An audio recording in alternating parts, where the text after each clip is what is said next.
In this example, you're asked to solve the equation 2 sine x tangent x equals tangent x if x is between 0 and 2 pi. I might start right off the bat here and say that I know that an instinct might be to divide both sides by tangent x. You see that common factor on both sides and you want to get rid of it. However, it's not a good idea to divide by a variable expression. It's not, in general, not even with just trig equations, it's not a good idea to divide by a variable. So if you can, solve by factoring instead, by moving everything to one side and then seeing if you can factor. So I'm going to say avoid dividing by tangent x.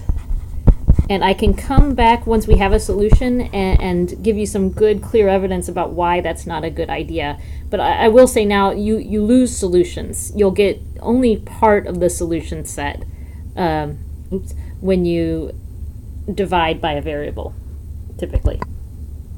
Okay, so going back to the original equation, what I'm suggesting is we move everything to one side. So I'm going to subtract tangent x from both sides. And I'm going to go ahead and write that down here so that the left-hand side is 2 sine x times tangent x. And now we've got minus tangent x. And then on the right side, tangent x minus tangent x, so now it equals 0. And then look for common factors. And so we do have this common factor of tangent x, so we can factor that out. If you do that, you're left in the first part, the 2 sine x tangent x, with just the 2 sine x. In the second part, when you pull out that whole tangent x, you need a 1 as a placeholder.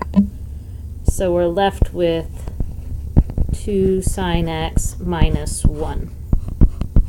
Make sure you include that 1 here, which accounts for this minus tangent x up here.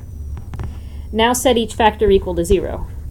So either tangent x equals 0 or 2 sine x minus 1 equals 0.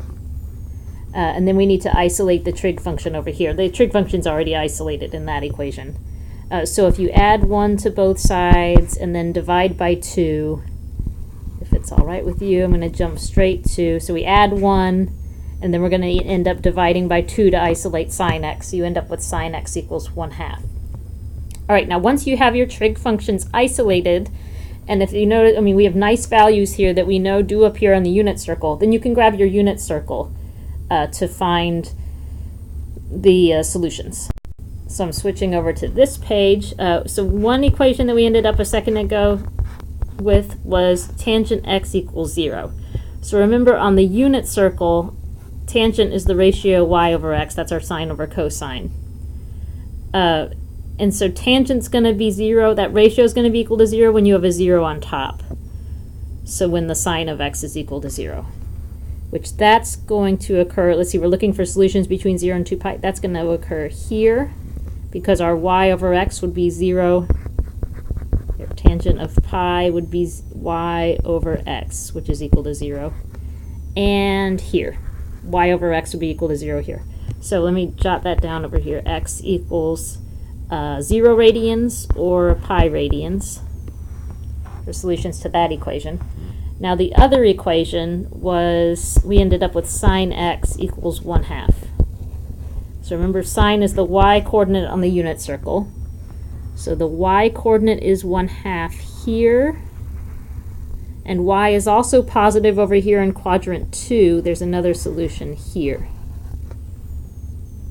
So this leads us to the angle. In this case, x is representing the angle. So x equals either pi over 6 radians or 5 pi over 6 radians.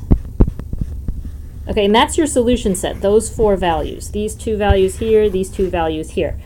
Now the one last thing I wanted to mention, if we had divided by tangent x on both sides, we would have ended up just with, if you take that first equation, I'm going to just jot something down here in the corner, and if we had divided by, so we had 2 sine x tangent x equals tangent x. This might get a little sloppy. If we divided by tangent on both sides, you'd have 2 sine x equals 1, sine equals 1/2. Okay, and so we would have gotten these 2 solutions, but not these solutions. So you would lose half of your solution set. You'd lose 2 of the 4 solutions if you had done it this way. So try to avoid that. Avoid dividing by a variable.